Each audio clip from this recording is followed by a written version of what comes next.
लाभले आम्हास भाग्य बोलतो मराठी. लाभले आम्हास भाग्य बोलतो मराठी. जाहलो खरेच धन्य ऐकतो मराठी. धर्म पंथ जात एक जाणतो मराठी. धर्म पंथ जात एक जाणतो मराठी. एवढ्या जगात माय मानतो मराठी. बोलतो मराठी, ऐकतो मराठी. जाणतो मराठी, मानतो मराठी. गुरुकुल जे स्वयंअर्थ आहेत, अतिशय उत्कृष्ट अशी जी शाखा जी आहे त्या शाखेचे मुख्याध्यापक माने सागर माने साहेब. बाळांनो, आपल्याला या मराठी दिनासाठी उपस्थित असलेले आपले जे काही प्रमुख पाहुणे जे आहेत त्यांच्या वाणीतून आपल्याला मराठी दिन का साजरा करायचा, पुन्हा एकदा या मराठी दिनानिमित्त आपल्या सर्वांचं आणि प्रमुख पाहुण्यांचं मी हार्दिक स्वागत करतो आणि माझे 2 शब्द पुरे करतो. जय हिंद, जय महाराज. धन्यवाद.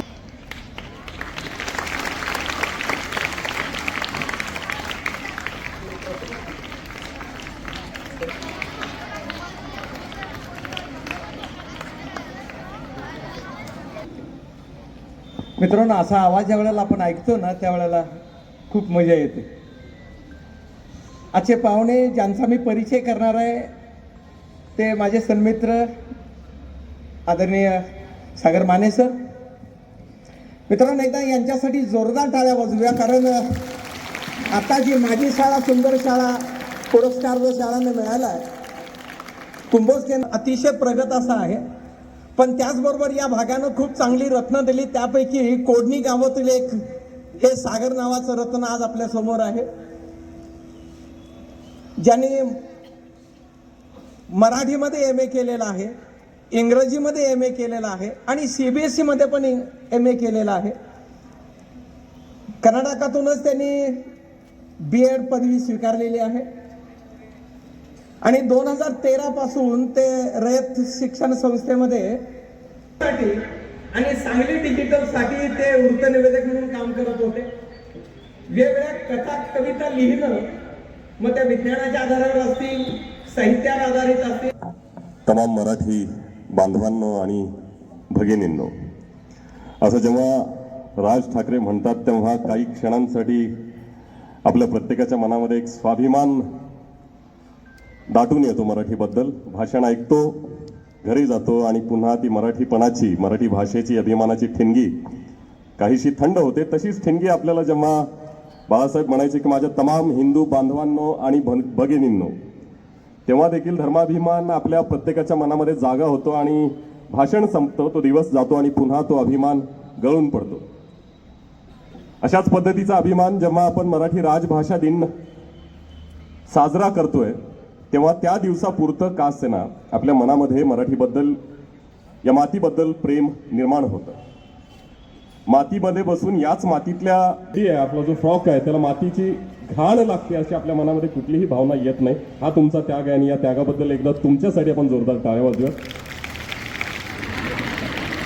आज मराठी राजभाषा दिन आहे.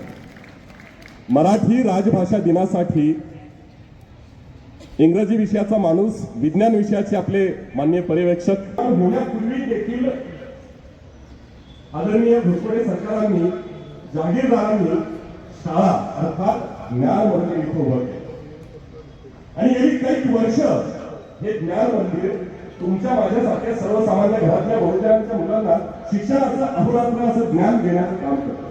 त्यांच्या दूरदृष्टीला सलाम, त्यांच्या त्यागाला, त्यांच्या समर्पणाला आपण एकदा जोरदार टाळ्यांनी सलाम करूया. त्यानंतर अखंडितपणे या संस्थेची धुरा वाहणारे आपण मला या ठिकाणी आमंत्रित केलं आणि काही मिनिटांसाठी आपण मराठी या विषयावरती बोलणार आहोत. मराठी या विषयावरती म्हणण्यापेक्षा मराठी भाषेवरती बोलणार आहोत. बंधांसाठी आपण मराठी या विषयावरती बोलणार आहोत. मराठी या विषयावरती म्हणण्यापेक्षा मराठी भाषेवरती बोलणार आहोत. बंधूंनो, आज दिवसाची सुरुवात बघा. साधारणपणे 5:30 वाजता उठलो आणि मुलगा दररोज माझ्यासोबत येतो. त्यानं पहिला प्रश्न केला, बाबा गुड मॉर्निंग, आज वॉकला जाणार आहात का? मी म्हटलं हो जाणार आहे. म्हणजे दिवसाची माझ्या सुरुवात, मी जर स्वतःला मराठी म्हणून घेतोय तर माझ्या दिवसाची सुरुवात गुड मॉर्निंग न होते आणि माझा मुलगा मला प्रश्न विचारतोय वॉकला जाणार आहात का? हे भाषिक अतिक्रमण म्हणूया, पण याकडे मी नकारात्मक दृष्टिकोनातून बघत नाही एवढ्यासाठी बंधूंनो, कारण आपण ठरवलेलं आहे वन पेन्शन वन नेशन अशा ज्या संकल्पना येतात, त्यामुळे एक जग असेल तर एकच जगाची भाषा म्हणून आपण इंग्रजी स्वीकारतोय. आणि या इंग्रजी स्वीकारण्यानं हे नैसर्गिक नाहीये. म्हणजे जेव्हा आपण इंग्रजी स्वीकारतो तेव्हा आपल्याला लक्षात घ्यायला हवं की हे स्वीकारणं जे चाललेलं आहे हा दुसरा तिसरा कोणताही भाग नसून हा एक व्यापार आहे. म्हणजे जग एक बाजार हाट आहे हे आपण जागतिकीकरणानं स्वीकारलेलं आहे. आणि जग जर ही बाजार हाट असेल, एका देशापुरता विचार करून भागणार नाहीये, तर जगाचा विचार करत असताना जगातील लाखो करोडो जे ग्राहक आहेत यांच्यापर्यंत मला वस्तू पोहोचवायची असेल तर मला त्या सगळ्यांसाठी पोहोचवण्याचं माध्यम म्हणून एक भाषेचा स्वीकार करावा लागतो. आणि म्हणून मग कदाचित जगाची भाषा ज्ञान भाषा म्हणून आपण इंग्रजीचा गौरव करतोय. परंतु बंधूंना आपल्याला लक्षात घ्यावं लागेल, मित्रांनो आपल्याला लक्षात घ्यावं लागेल की या जगामध्ये तब्बल 7,000 भाषा होत्या. किती होत्या? वा, छान छान प्रतिसाद देत आहे. 7,000 भाषा होत्या. गेल्या 100 वर्षामध्ये यातल्या 4,000 भाषा मेल्या. किती मेल्या?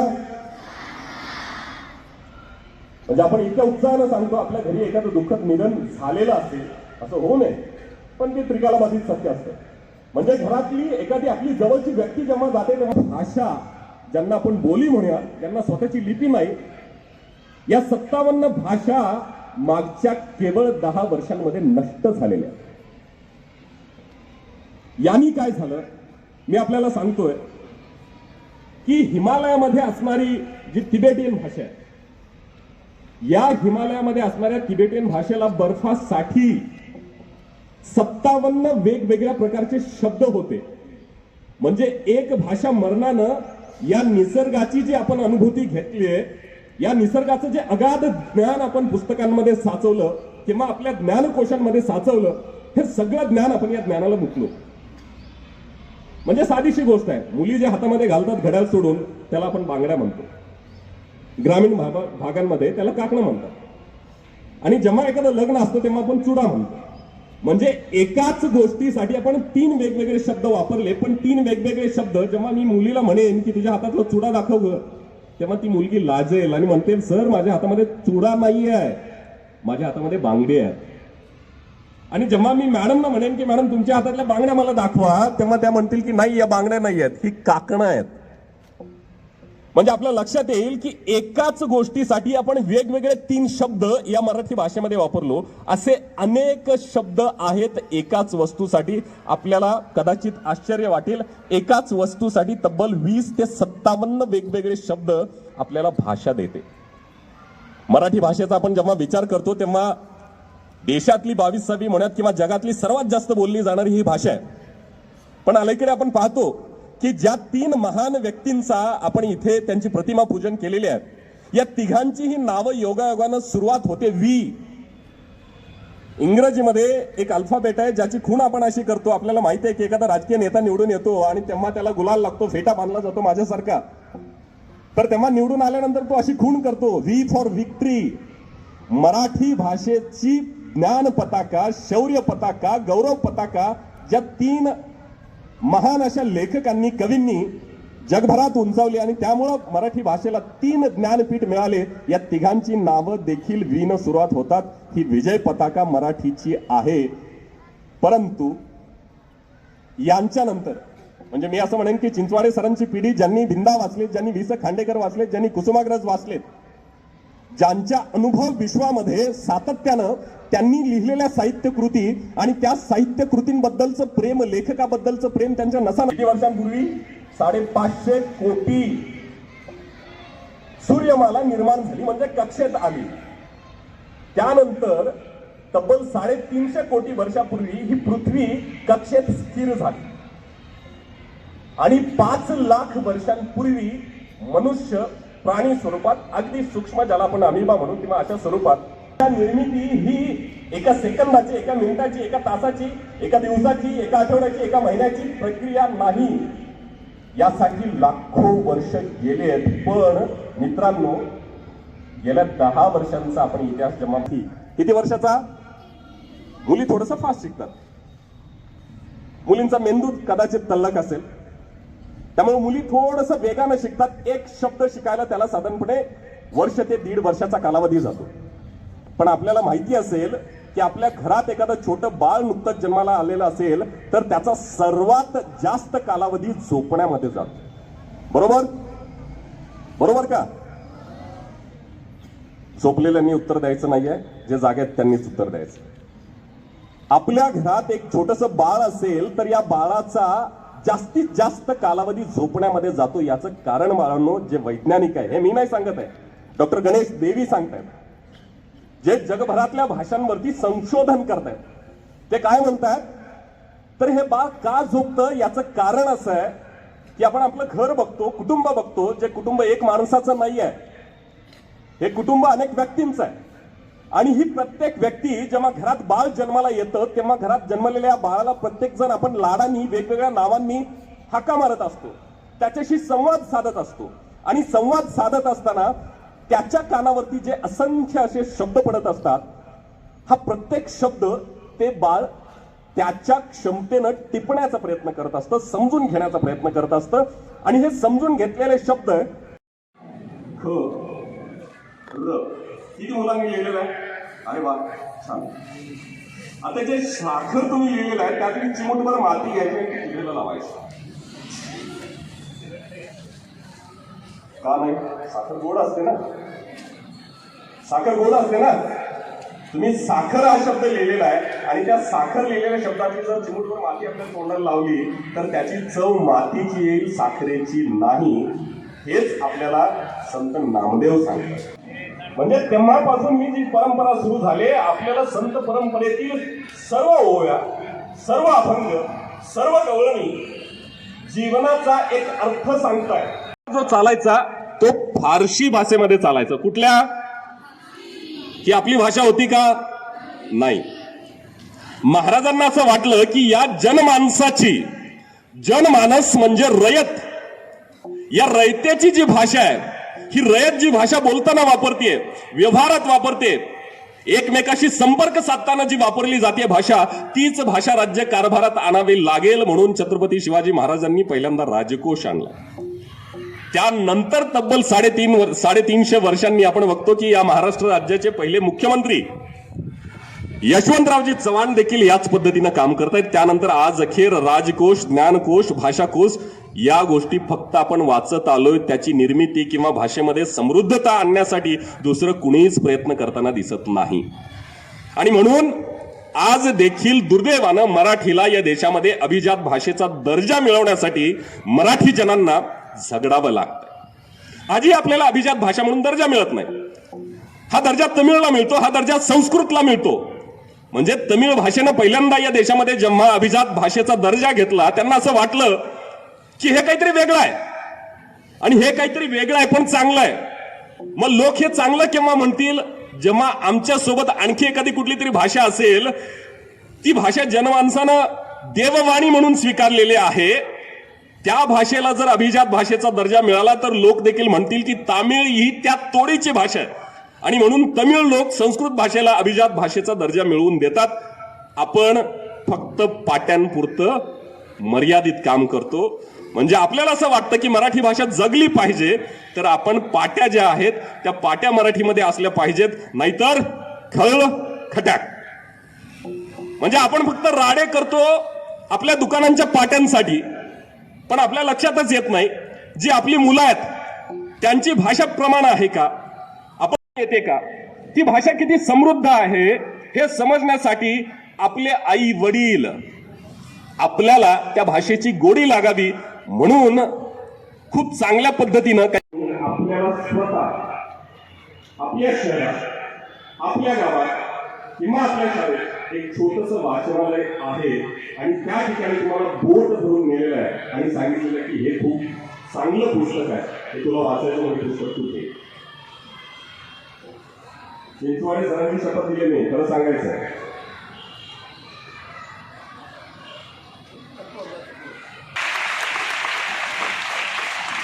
अंदाजे संख्या काय असेल मध्ये नेतात, वाचनालयामध्ये नेतात आणि सांगतात की हे खूप चांगलं पुस्तक आहे आणि बाळा तुला हे पुस्तक वाचलं पाहिजे.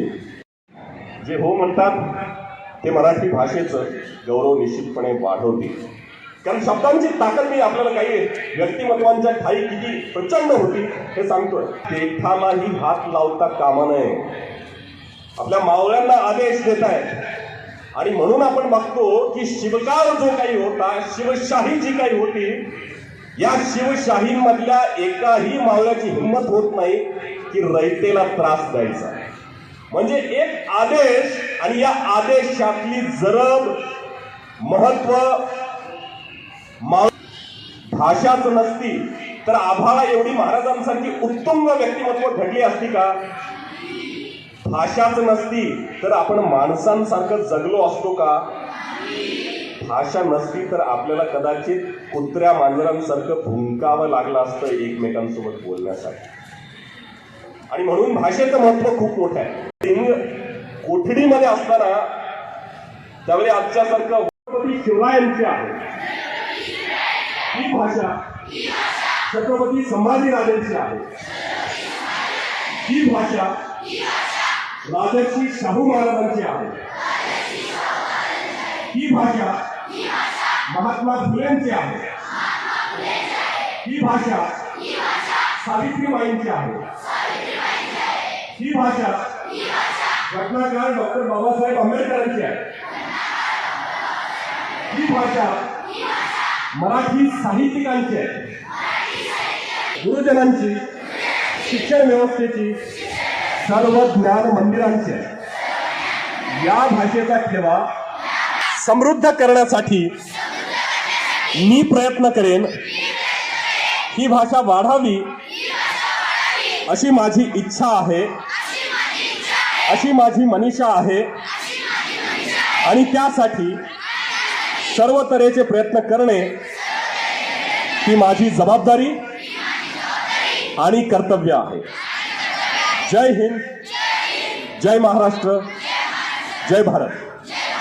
बाळांनो, आज आपण जे काही मागच्या काही मिनिट करत असतं आणि हे समजून घेतलेले शब्द, या शब्दांना मला कशा पद्धतीनं प्रतिक्रिया देता येईल, या संवादाला मला प्रतिसंवाद कसा साधता येईल, यासाठी त्याच्या मेंदूची असंख्य अशी अगणित अशी ताकद खर्च होत असते.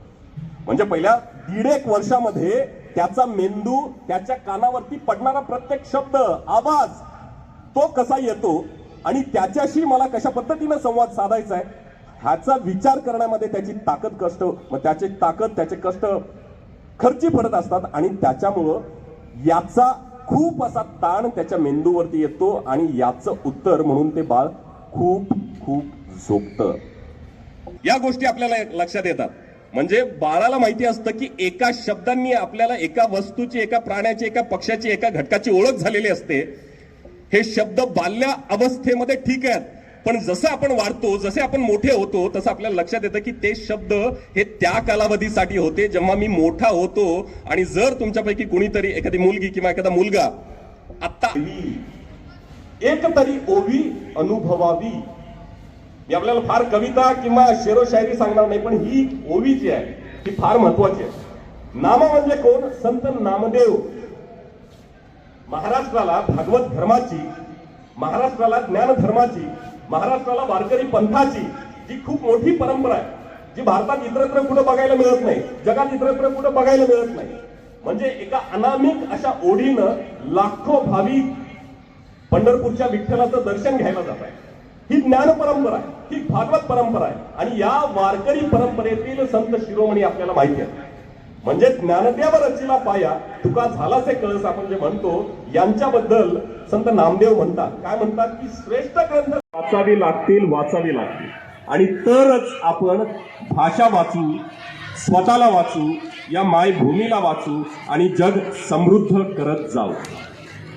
पुन्हा एकदा मला आपण या ठिकाणी बोलवलं, माझे 4 शब्द ऐकलेत त्याबद्दल या संस्थेचे सर्व पदाधिकारी, सन्माननीय शाखा प्रमुख आदरणीय राजन पिष्टे सर, आदरणीय पाटील सर, झपाटे सर, मॅडम आणि तुम्ही सर्व, तुम्हा सर्वांचे मी ऋण व्यक्त करतो आणि आपल्या सर्वांची रजा घेतो. जय हिंद, जय कर्मवीर, जय शिवराय. मराठीचा ठाव घेत उपस्थित सर्व शिक्षक बंधू भगिनी आणि गोविंदराव हायस्कूल आणि ज्युनियर कॉलेजच्या सर्व विद्यार्थिनी मित्रमैत्रिणींनो, आज आपण कुसुमाग्रज अर्थात वि.वा. शिरवाडकर यांचा जन्मदिवस म्हणजेच मराठी राजभाषा दिन साजरा करत आहोत. लाभले आम्हास भाग्य बोलतो मराठी, जाहलो खरेच धन्य ऐकतो मराठी. आमुच्या रगारगात रंगते मराठी, आमुच्या घराघरात नांदते मराठी. या सुरेश भटांच्या ओळी अभिमानानं गाणाऱ्या प्रत्येक मराठी मनाला मी आजच्या मराठी राजभाषा दिनाच्या खूप खूप मनापासून शुभेच्छा देते.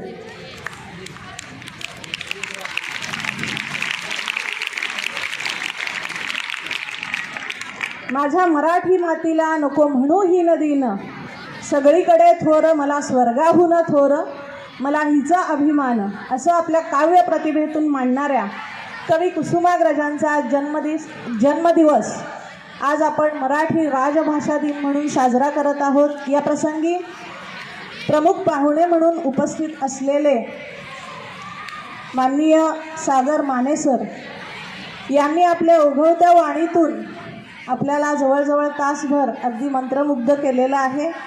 मराठी भाषेचा इतिहास त्यांनी आपल्यासमोर मांडलेला आहे. त्याचबरोबर मराठी भाषेची जोपासना आणि मराठी भाषेचं संवर्धन आजच्या या जागतिकीकरणामध्ये किती आवश्यक आहे हे आपल्याला पटवून दिलेलं आहे.